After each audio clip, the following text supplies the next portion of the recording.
এখানকার দুর্নীতি, দুঃশাসন, সন্ত্রাস, চাঁদাবাজি, দখল, ঘের দখল, বাড়ি দখল, জমি দখল, এই সমস্ত অপকর্ম থেকে আমরা তারা কদরাবাসীকে আমরা মুক্তি দিতে চাই।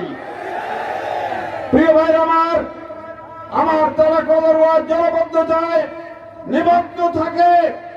এই তারা কদরওয়ার অপকর্ম জনগণকে জলবদ্ধতা থেকে আমরা মুক্তি দিতে চাই। প্রিয় ভাইরা এই তারা কদরওয়ার হাজারো শিক্ষা প্রতিষ্ঠান, স্কুল, কলেজ, মাদ্রাসা, সেখানে ছাত্ররা অনেক জায়গায় দেখেছি তাদের বিল্ডিং নেই, তাদের জন্য বিল্ডিং করতে হবে, অবকাঠামো নির্মাণ করতে হবে। প্রিয় ভাইরা হাসপাতালগুলোর যে সুচিকিৎসা দেওয়ার ব্যবস্থা করতে হবে। এই তারা কদরওয়ার জনগণ আজকে বহু পরিবার মাদকাসক্তিতে তাদের সন্তানরা আকণ্ঠ নিমজ্জিত হয়ে গেছে। এই তারা কদরা থেকে আমরা মাদক মুক্ত তারা কদরা গঠন করতে চাই।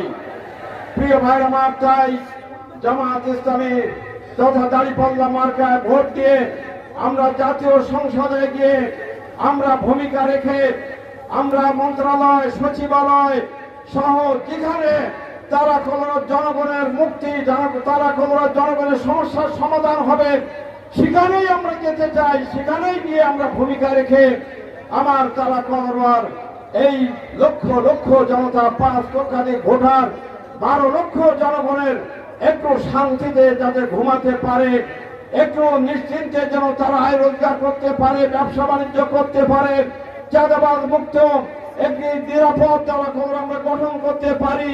আসুন সবাই সেই লক্ষ্যে আগামী দিনের এই তারা কদর জনগণকে জামাত ইসলামী নেতা কর্মী আমরা সবাই মিলে যেন সেবা দিতে পারি, আমরা সেবকের ভূমিকা পালন করতে পারি, এই আহ্বান রেখে আমি আমার বক্তব্য শেষ করছি।